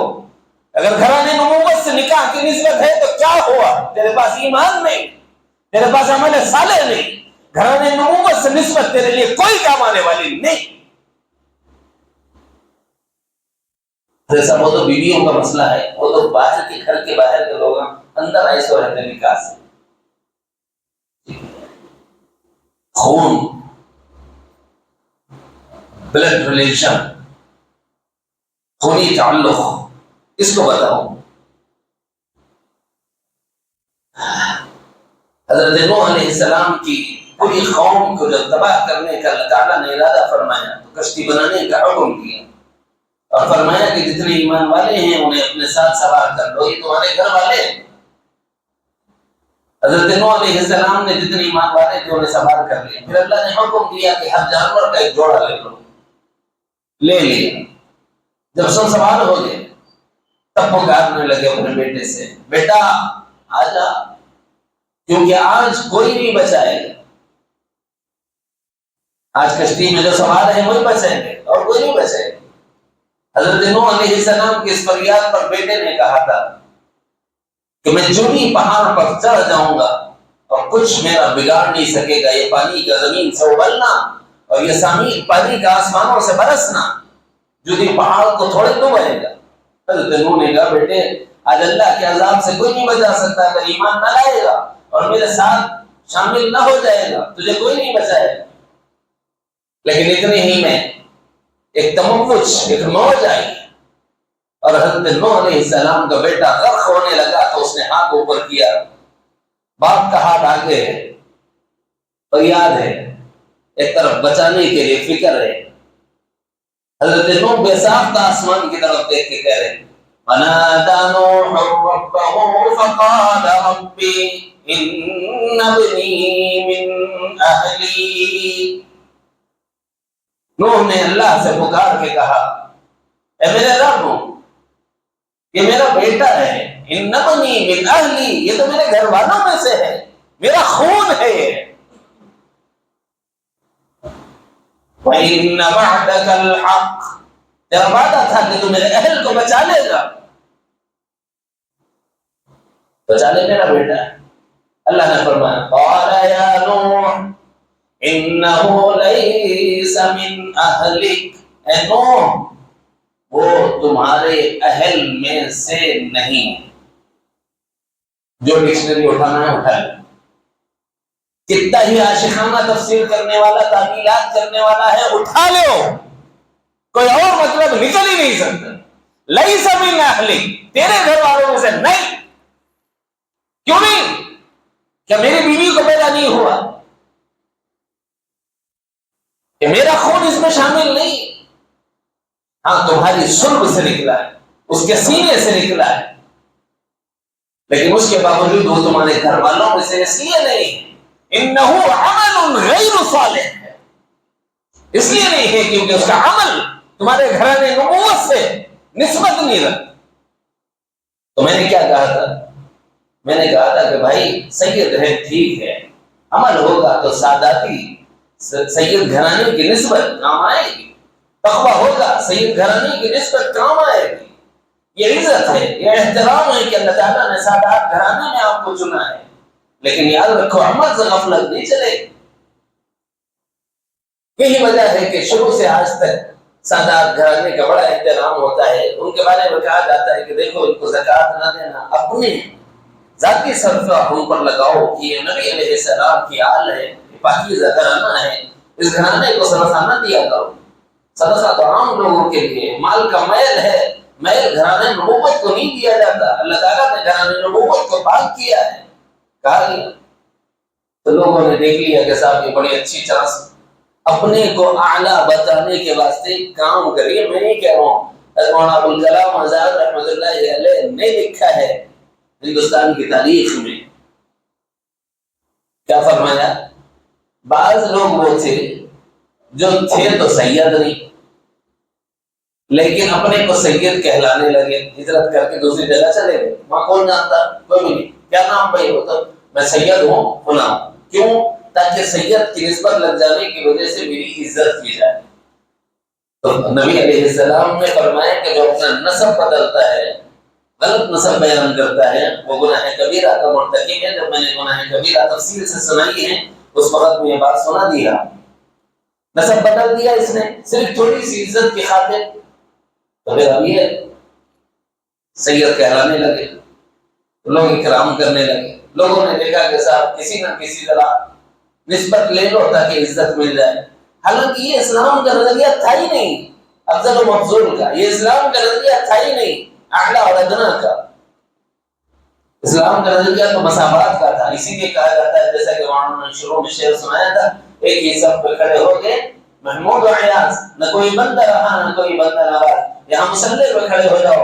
اگر ایک فقیر کا بچہ ہوگا حافظ قرآن ہوگا وہ مصلی امامت پر ہوگا، اور اگر ایک بادشاہ مملکت ہوگا لیکن حافظ قرآن نہیں ہوگا تو فقیر کے بیٹے کے پیچھے نماز پڑھنا پڑے، اور اس کے لیے بادشاہ ہونے کی وجہ سے سب خالی نہیں کیے جائے، ایک ہی سب میں کھڑے رہنا پڑے گا، چاہے اس کے دائیں زراعت کرنے والے، مزارع میں کام کرنے والے مزدور ہوں، چاہے اس کے بائیں مستری کا کام کرنے والا اور پلمبر کا کام کرنے والا، اور نیچے درجے کا جو وہ سمجھتے ہیں بادشاہ، ہم تو نہیں سمجھتے، ہم سب کو برابر سمجھتے ہیں، جو اپنے حلال کے لیے محنت کرتا ہے وہ بہت اعلیٰ ہے۔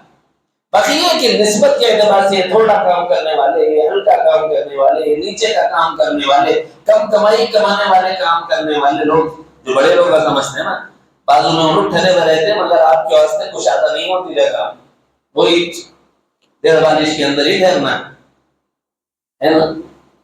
یہ ہے مساوات اسلامی، اسلام آیا تو یہ مساوات ہے، یہ تو تھا ہی نہیں، بس ایک الرجال قوامون علی النساء سے لوگ عورتوں پر ظالم بن گئے، خود کو اپنے عورت پر حاکم بنا لیا اور اس پر ظلم کرنے لگے، درست نہیں ہے، سب برابر ہے اللہ کے نزدیک، مرد بھی عورت بھی، ہاں جو عمل میں بڑھے گا اس کو اللہ تعالیٰ فضیلت دے دے، تقوی میں بڑھے گا اس کو اللہ تعالیٰ فضیلت دے دے۔ جہاں تک یہ خاندان کا مسئلہ ہے کہ یہ گھرانے سید ہے، یہ پٹھان گھرانہ ہے، یہ فلاں خاندان ہے، یہ فلاں قبیلہ ہے، تو اس کے بارے میں تو کیا افضلیت و افضلیت نہیں ہوگا، کبھی بھی نہیں ہوئی اور کبھی بھی نہیں ہوگا۔ پھر یہ کیوں ہے وَجَعَلْنَاكُمْ شُعُوبًا وَقَبَائِلَ لِتَعَارَفُوا، یہ شعوب، یہ قبائل اور یہ خاندان یہ تو صرف پہچان کے لیے ہے، کون کس گھرانے سے تعلق رکھتا ہے یہ پہچان کے واسطے ہے، ارے آپ فلاں گھر سے تعلق ہے، ارے آپ فلاں گھر سے تعلق، یہ پہچان ہے،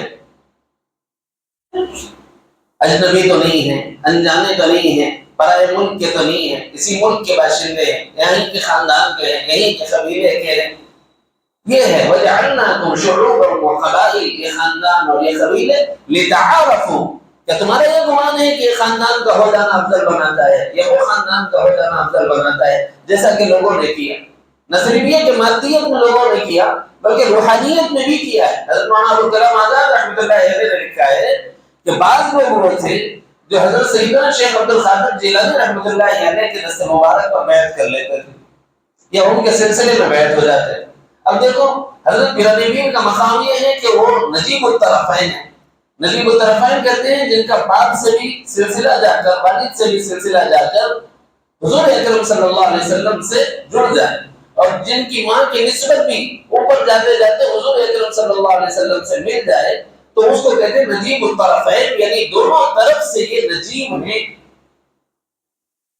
پاکیزہ گھرانے سے تعلق رکھنے والے۔ حضرت پیرانی پیر کی نسبت ہے کہ امی بھی سید گھرانے سے ہیں، ابا بھی سید گھرانے سے، تو آپ نجیب الطرفین ہو گئے نا۔ تو لوگ یہ کرنے لگے، حضرت مولانا ابوالکلام آزاد نے لکھا ہے، لوگ یہ کرنے لگے کہ آپ کے سلسلے میں بیعت ہو گئے اور خود کو سید کہلانے لگے، حالانکہ اصالتاً وہ نسبت سید نہیں، نسلاً وہ سید کی نسل سے نہیں ہے۔ کیوں کیا بھائی؟ وہ لوگ جن کا نظریہ یہ ہوتا ہے کہ یہ کوئی خاندانی نسبت مل گئی تو ہم اونچے ہو جاتے باقی لوگ نیچے ہو جاتے، جن کا نظریہ یہ ہوتا ہے وہ یہ ایسی حرکتیں اور اچھی حرکتیں کرتے ہیں۔ یہاں سب برابر ہیں، ہاں اکراماً گھرانے نبوت کی نسبت کی وجہ سے سادات گھرانے کی عزت اور احترام بڑھ جاتا ہے کہ گھرانے نبوت سے تعلق رکھتے ہیں۔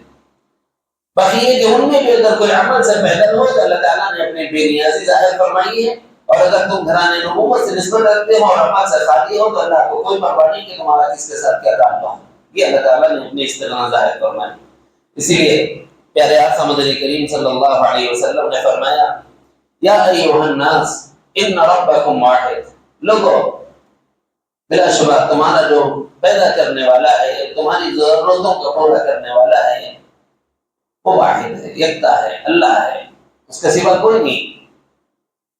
اور پھر فرمایا وَإِنَّ أَبَاكُمْ وَاحِدٌ، اور تم ایک ہی باپ کی اولاد، وَإِنَّ أَبَاكُمْ واحد. تمہارے ابا کون؟ حضرت آدم علیہ السلام. امی کہاں سے آئے؟ وہ دونوں سے آئے. باقی الگ سے خمیر اللہ تعالیٰ نے ان کے لیے نہیں چنا. پھر فرمایا الا لا فضل لعربی علی عجمی، کسی عربی کو عجمی پر کوئی فضیلت حاصل نہیں. اتنے واضح لفظوں میں حضور نے فرمایا کہ اب کوئی بات ڈھکی چھپی رہی نہیں. لا فضل لعربی علی عجمی ولا لعجمی علی عربی، اور نہ کسی عجمی کو عربی پر کوئی فوقیت اور فضیلت حاصل ہے. ولا لاحمر علی اسود، اور نہ کسی سرخ کو. ایک حدیث میں ابیض کا لفظ آیا ہے، میں نے جہاں سے سنایا ہے یہ حضرت ابو داؤد کی روایت ہے، یہاں پر احمر کا لفظ ہے. ولا لاحمر علی اسود، کسی سرخ کو کسی کالے پر کوئی فضیلت اور برتری حاصل نہیں. ولا لاسود علی احمر، اور نہ کسی کالے کو کوئی سرخ پر فضیلت اور فوقیت اور برتری حاصل ہے. فوقیت اور فضیلت حاصل ہو بھی نہیں سکتی، ہاں ہو سکتی ہے الا بالتقوی. ہاں تقوی بڑھاؤ تم اللہ کے نزدیک بلند درجہ ہو جاؤ. اللہ تعالیٰ نے خود قرآن مجید میں فرمایا وَجَعَلْنَاكُمْ شُعُوبًا وَقَبَائِلَ لِتَعَارَفُوا، یہ شعوب یعنی خاندان، و قبائل اور یہ قبیلے، لِتَعَارَفُوا یہ تمہاری پہچان کے لیے ہے. باقی یہ افضل و مفضول ہونے کا معیار نہیں. إِنَّ أَكْرَمَكُمْ عِندَ اللَّهِ أَتْقَاكُمْ، اللہ کے نزدیک عزت والا تو کون ہے جو تقوی میں سب سے بڑا ہوا ہے. ان اکرمکم عند اللہ اتقاکم. باقی تم کتنے پاک باز ہو، ان اللہ علیم خبیر، ہر بندے سے اللہ تعالیٰ ہر بندے کے بارے میں مکمل علم رکھنے والی ذات اللہ کی ہے، اور باخبر ذات اللہ تعالیٰ کی ہے. وقال النبی صلی اللہ علیہ وسلم الناس بنو آدم، تم سب کے سب آدم کی اولاد ہو اے لوگو. وآدم من تراب، اور آدم مٹی سے بنائے گئے ہیں. یعنی آخر میں ایک جملہ ہے کہ جو خود مٹی کا بنا ہوا ہو اسے کیا غرور ہے، اسے کیا فخر ہے. آدم مٹی سے تھے، ان کا ملکہ کیا تھا؟ ان کا ملکہ یہ تھا ربنا ظلمنا انفسنا وان لم تغفر لنا وترحمنا لنكونن من الخاسرین. اے اللہ ہم نے اپنی جانوں پر ظلم کر لیا ہے، اگر آپ نے درگزر نہ فرمایا اور رحم نہ فرمایا ہم نقصان اٹھانے والوں میں سے ہو جائیں گے. اللہ معاف فرما دیجیے. یہ عاجزی ہے، یہ لجاجت ہے، کبر نہیں ہے. اس کے مقابل میں شیطان کے بارے میں کیا فرمایا؟ ابا واستکبر وکان من الکافرین. ایک طرف مٹی والے کا وصف کیا ہے؟ عاجزی، عجب نہیں عاجزی، کبر نہیں عاجزی. عجب کبر آتا ہے عاجزی کے آنے کے بعد، عجب پہلے آتا ہے، کبر اس کے بعد آتا ہے. اندر سے تحریک ہوتی ہے. کیسے معلوم؟ خود اس قصے سے معلوم. حضرت حفظ لمجدوموں نے فرمایا کہ شیطان سے پوچھا گیا کہ تم نے آدم کو سجدہ کیوں نہیں کیا، کیوں نہیں کیا؟ تو اس نے کہا تھا کہ اللہ آپ نے مجھے آنکھ کی لپٹوں سے بنایا ہے اور آدم کو آپ نے مٹی سے بنایا ہے. مٹی کا کام پستی ہے، مٹی کا کام پستی ہے، یعنی مٹی زمین نیچے رہتی ہے، اوپر اچھالا تو بھی نیچے آ جاتی ہے. اور آنکھ کی لپٹیں جو ہوتی ہیں وہ اوپر جاتی ہیں، آنکھ کی لپٹیں اوپر جاتی ہیں، نیچے نہیں آتی. کسی بھی جگہ دیکھ لو، آپ لکڑی کو لگاؤ تو دیکھ لو، گیس لیٹ پر لگاؤ تو دیکھ لو، گیس پر لگاؤ تو دیکھ لو، پیٹرول اور ڈیزل پر لگاؤ تو دیکھ لو، آگ جب لگے گی تو شعلے کدھر جائیں گے؟ اوپر جائیں گے.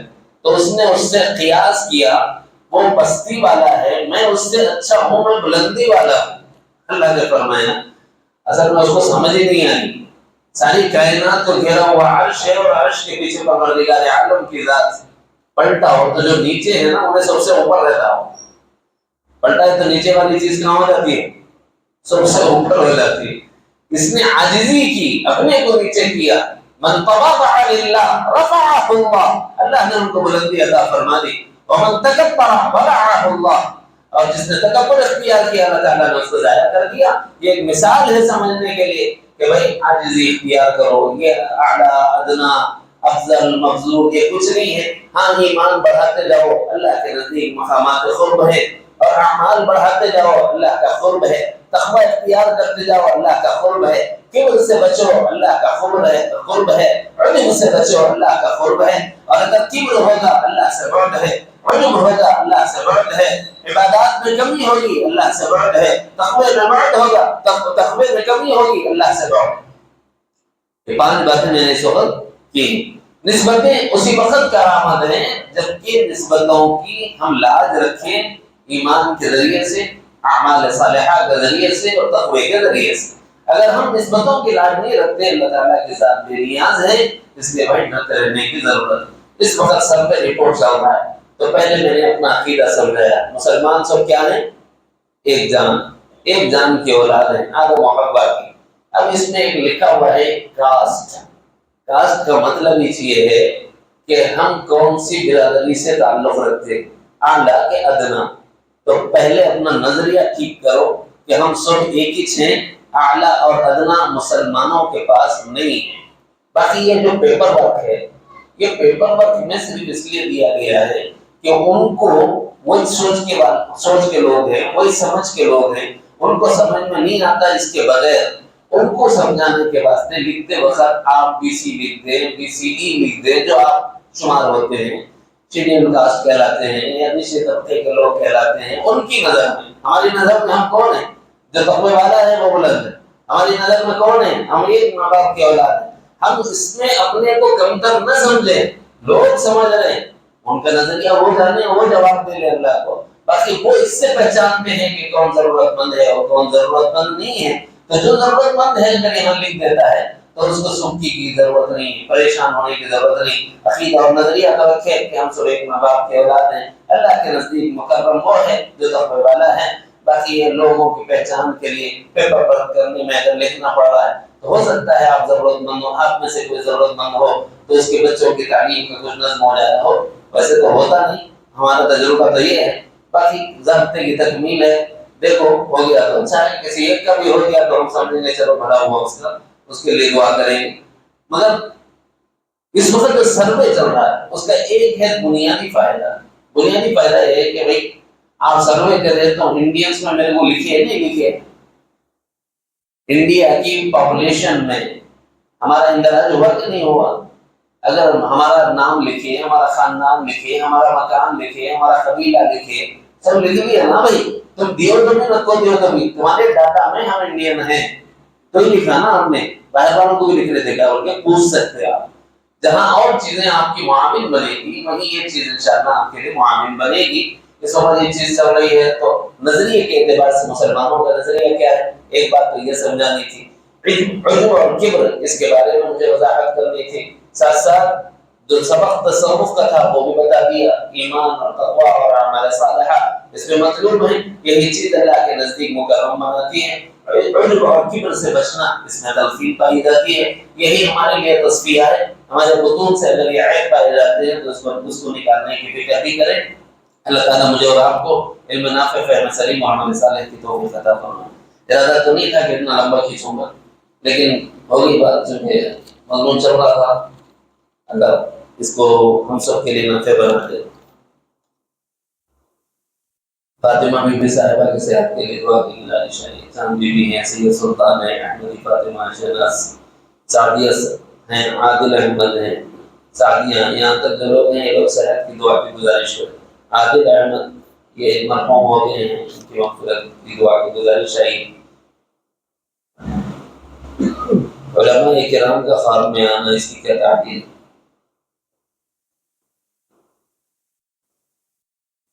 دو سوالات آئے ہیں، ویسے تو یہ سوال جواب کی نشست ہے لیکن سلسلے سے متعلق، تعلیمات سے متعلق، پھر میں آپ کو دے دیتا ہوں۔ علماء کا خواب میں آنا اچھی علامت ہے، برکت کی علامت ہے، علم لینے کی علامت ہے، ان کی مجالست سے علمی فائدے کی دلیل ہے۔ علامہ ابن سیرین رحمۃ اللہ علیہ نے تعبیر الرؤیا میں لکھا ہے کہ انبیاء، اولیاء، علماء کا خواب میں دیکھنا یہ نیکی کی دلیل ہے، بشرطے کہ ان سے کسب فیض کیا جائے، علم حاصل کیا جائے۔ نمبر 1 پہلے سوال کا جواب ہو۔ نمبر 2 فلسطین کے حق میں بہت سی دعائیں ہوئی، عبادتیں ہوئی، لیکن دعائیں قبول کیوں نہیں ہوئی؟ میرے بھائی اس کا جواب میں یہاں پہلے دے چکا ہوں۔ ایک ہے فتن الشہابات اور ایک ہے فتن الشبہات۔ فتن الشبہات کی قبیل سے یہ سوال یاد رکھو، اس دھوکے میں مت پڑو۔ یہ دنیا دارالمحن ہے، یہ دنیا دارالامتحان ہے۔ اگر اہل فلسطین اب صابر نہ ہو تو اجر اللہ کس کو دے گا؟ اور اگر اس وقت وہ ظالم نہ ہو تو اللہ جہنم میں عذاب کس کو دے گا؟ یہ دنیا کی زندگی میں اللہ نے اپنی رضا اور اپنی ناراضگی دونوں بتا دیے۔ عدل سے اللہ خوش، ظلم سے اللہ نہ خوش۔ سوال سمجھ لیں اچھی طرح، ظلم سے اللہ نہ خوش، یہ اللہ نے اپنا راستہ بتایا کرنے کے اعتبار سے۔ ظالم کو ظلم کرنے کی ڈھیل دی، قاتل کو قتل کرنے کی ڈھیل دی۔ مومن سے فرمایا وَلَنَبْلُوَنَّكُمْ بِشَيْءٍ مِنَ الْخَوْفِ وَالْجُوعِ وَنَقْصٍ مِنَ الْأَمْوَالِ وَالْأَنفُسِ وَالثَّمَرَاتِ وَبَشِّرِ الصَّابِرِينَ۔ اب اللہ تعالیٰ نے فرمایا کہ یہ دنیا ہے، یہاں ہم تمہیں آزماتے رہیں گے، چند تھوڑے سے خوف کے ذریعے سے، بھوک کے ذریعے سے، مال کے نقصان کے ذریعے سے، جانوں کی ہلاکت کے ذریعے سے، اور پھر ان لوگوں کے لیے جو اس میں ثابت قدم رہے ان کے لیے اللہ تعالیٰ نے فرمایا کہ وہ صابرین ہیں، اور ایسے صبر کرنے والوں کے لیے بشارت ہے وبشر الصابرین۔ سمجھ لیں، اس کو کہتے ہیں قانون ابتلا۔ اس کو کیا کہتے ہیں؟ قانون ابتلا۔ اللہ اسرائیل سے خوش نہیں ہے، لیکن قانون ابتلا یہ ہے کہ دنیا میں ان کی پکڑ نہیں، وَأُمْلِي لَهُمْ إِنَّ كَيْدِي مَتِينٌ۔ ہاں پکڑیں گے جب اللہ کی مرضی ہو، لیکن ہو بھی سکتا ہے انہیں نہ پکڑیں، کل قیامت میں چھوڑ تو نہیں۔ ان بطش ربک لشدید، اللہ کی پکڑ بڑی شدید ہے۔ پکڑے گا جب بھی پکڑے گا، چاہے دنیا میں پکڑو چاہے آخرت میں پکڑو، دسارا پڑے گا ان کو۔ باقی یہ کہ جو لوگ ہیں ایمان والے اہل فلسطین اس وقت واقعی مظلومانہ حالت میں ہیں، لیکن اللہ کے نزدیک محبوب ہیں۔ ان کے حق میں ہماری دعائیں شاید نہ قبول ہو رہی ہوں، لیکن ان کے درجات میں کوئی کمی اللہ کی بارگاہ سے نہیں ہوگی۔ اللہ نے ان سے بشارت، ان کو بشارت دی ہے کہ یہ صابرین ہیں۔ دنیا میں اللہ ان آزمائشوں میں گھیرے ہیں، کبھی وہ کبھی ہم آزمائے جاتے ہیں، یہ دنیا کا نظام ہے۔ تلک الایام نداولها بین الناس، کبھی اہل اسلام غالب ہوں، کبھی اہل کفر غالب رہیں، پھر اللہ چاہیں اور تم طاعت پر آ جاؤ اور تم معصیت سے اجتناب کرنے لگ جاؤ تو پھر اللہ تعالیٰ توفیق دے اور تمہیں غلبہ عطا فرما دے، یہ بھی ممکن ہے۔ تو اپنے کو اعمال صالحات سے جوڑے رکھو اور اپنے کو اللہ تعالیٰ کی آزمائش سے بچانے کی فکر کرو، عافیت اللہ تعالیٰ سے طلب کرتے رہو۔ یہ سوال ہی فتن الشبہات کی قبیل سے ہے۔ اس طرح کے سوالات جو رہتے ہیں نا، اسلام کے بارے میں بدگمانی پیدا کرنے کے لیے اس وقت تین لوگ کر رہے ہیں تاکہ لوگوں کو دھوکے میں ڈالا جا سکے۔ اس دھوکے سے نکلی میں نے صاف لفظوں میں کہا ہے، یہ فتن الشبہات۔ وہ یہ دنیا کیا ہے؟ مختصر جواب، یہ دنیا کیا ہے؟ یہاں اس دنیا میں اللہ کا قانون ابتلا، یہاں اللہ مبتلا کرتے ہیں، کسی کو بیماری میں، کسی کو خوف میں، کسی کو جان کی ہلاکت کے اندیشوں میں، اور کسی کو مختلف قسم کی الجھنوں میں، لیکن صبر کرے گا بندہ، صابرین کے لیے بشارت۔ باقی جو کر رہے ہیں ظلم، کیا وہ اللہ ان سے خوش ہے؟ نہیں، اللہ ان سے خوش نہیں ہے، لیکن یہاں وَأُمْلِي لَهُمْ إِنَّ كَيْدِي مَتِينٌ، تھوڑی ڈھیل دی ہوئی ہے، جب رگا کھینچیں گے اللہ، ان بطش ربک لشدید، وہ شدید پکڑ ہوگی اللہ کی۔ اس واسطے اس قبیل کی جتنے سوالات ہیں بہتر ہے عوام میں الجھن پیدا ہی نہ ہو، انفرادی مجلسوں میں پوچھ لیا جائے، ورنہ اگر میں اتنا وقت نہ لوں آپ کا تو کچھ لوگ سمجھیں گے، کچھ لوگ نہیں سمجھیں گے۔ حالانکہ میرا ارادہ یہ بتانے کا نہیں تھا، لیکن سوال آ گیا تو میں نے وضاحت کر دی۔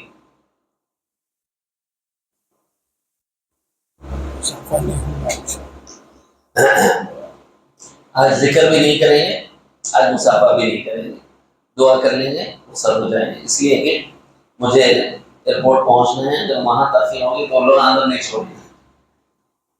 اللهم لك الحمد كله ولك الشكر كله، اللهم لا نحصي ثناء عليك انت كما اثنيت على نفسك، يا رب لك الحمد كما ينبغي لجلال وجهك وعظيم سلطانك، اللهم صل على محمد وعلى ال محمد وبارك وسلم، اللهم ربنا آتنا في الدنيا حسنة وفي الآخرة حسنة وقنا عذاب النار، ملائکہ ہمارے گناہوں کو معاف فرمائیے، خطاؤں کو درگزر فرمائیے، سیئات کو حسنات سے مبدل فرمائیے، رحم و کرم کا عفو و عافیت کا معاملہ فرمائیے، ہم سب کی بخشش کا فیصلہ فرمائیے۔ اے اللہ رات کے اندھیرے میں، دن کے اجالے میں، جان جان کر انجانے میں چھوٹے بڑے گناہ جو ہم سے ہوئے اپنے کرم سے معاف فرما دیجیے۔ مولا کریم ہمارے مرحومین کی مغفرت فرمائیے، آدم سے لے کے اب تک جتنے ایمان والے گزر گئے ہیں سب کی بخشش فرما دیجیے۔ اے اللہ بالخصوص ہمارے ددی علی ننی علی اور سسرالی رشتہ دار جو ایمان کی حالت میں گزر گئے ہیں، مولا سب کی مغفرت فرما دیجیے۔ اے اللہ کرم فرما کر بیماروں کو شفا دے دیجیے، والدین کو صحت عطا فرمائیے، بھائی بہنوں کو شفا دے دیجیے، بیوی بچوں کو صحت عطا فرمائیے، رشتہ داروں میں جو بیمار ہیں سب کو شفا عطا فرمائیے، حاضرین مجلس میں جو بیمار ہیں سب کو شفا دے دیجیے، جو مسعود ہیں ان کے صحت کو توڑ دیجیے، جو آسیم زدہ ہیں ان کے آسیم کو دور فرمائیے، جو نظر بد کا شکار ہیں ان کی نظر بد کو زائل فرمائیے۔ اے اللہ جو نفسوں کے ستانے سے پریشان ہیں انہیں عافیت عطا فرما دیجیے۔ اے اللہ انسانیت کے ناطے آپ سے شفا کی بھیک مانگتے ہیں، جس مذہب کا جو کوئی جہاں کہیں بیمار ہو اے اللہ ہر بیمار کو شفا دے دیجیے، راحت دارین و عافیت دارین میسر و مقدر فرمائیے۔ اے اللہ کرم فرمائیے، جو بے گناہ جنوں میں بند ہیں بعزت رہائی دے دیجیے، جو بے مقدمات میں پھنسے ہیں بعزت خلاصی عطا فرمائیے، جو مقروض ہیں ان کے قرضوں کی ادائیگی کی صورتیں پیدا فرمائیے، جو بے روزگار ہیں پاکیزہ ان کے لیے حلال روزیاں نصیب فرمائیے۔ اے اللہ جو بچے اور بچیاں بے نکاح ہیں مناسب جگہ ان کے رشتوں کا انتظام فرمائیے، محبت کرنے والے جوڑوں کو ملا دیجیے۔ اے اللہ جن میاں بیوی میں اختلافات ہیں اپنے کرم سے دور فرمائیے۔ اے اللہ جو جوڑے بے اولاد ہیں انہیں نیک اور صالح اولاد نصیب فرمائیے۔ اے اللہ جن کی اولاد نافرمان ہیں اولاد کو ماں باپ کا فرمانبردار بنا دیجیے، ماں باپ کی آنکھوں کی ٹھنڈک بنا دیجیے۔ اے اللہ ہمیں اپنے بڑوں کی آنکھوں کی ٹھنڈک بنائیے، اے اللہ ہمارے چھوٹوں کو ہماری آنکھوں کی ٹھنڈک بنائیے۔ اے اللہ ہمیں متقین کے امام بنا دیجیے۔ اے اللہ کرم کا معاملہ فرمائیے، حرمین شریفین کی حفاظت فرمائیے، اقصی و بیت اللحم کی حفاظت فرمائیے۔ اے اللہ مساجد کی، مدارس کی، مکاتب کی، حقیقی خانقاہوں کی، دینی مراکز کی حفاظت فرمائیے۔ اے اللہ امت مسلمہ کی جان و مال کی عزت و آبرو کی حفاظت فرمائیے، مال و منال و اہل و عیال کی حفاظت فرمائیے، ایمان اور اعمال کی حفاظت فرمائیے۔ اے اللہ جب تک زندگی ہو اسلامی زندگی نصیب فرمائیے، جب اس دنیا سے جانا مقدر ہو ایمان پر خاتمہ نصیب فرمائیے۔ مولا کرم فرما دیجیے، بڑے مجمع کے دلوں کی حالتوں کو آپ خوب جانتے ہیں، سب کے جائز مقاصد کو پورا فرمائیے۔ اے اللہ ہم نے اپنی حیثیت میں مانگا ہے، آپ اپنی شان نشان نواز دیجیے۔ اے اللہ جو مانگا ہے وہ بھی دے دیجیے، جو مانگنے سے رہ گیا وہ بھی عطا فرمائیے، جو ذہن و خیال سے گزر گیا وہ بھی نصیب فرما دیجیے۔ اے اللہ ہماری دعائیں اپنے فضل و کرم سے اپنے محبوب جناب محمد رسول اللہ صلی اللہ علیہ وسلم کی برکت سے قبول فرمائیے۔ وصلی وسلم وبارک علی حبیبک سید المرسلین، الحمد للہ رب العالمین۔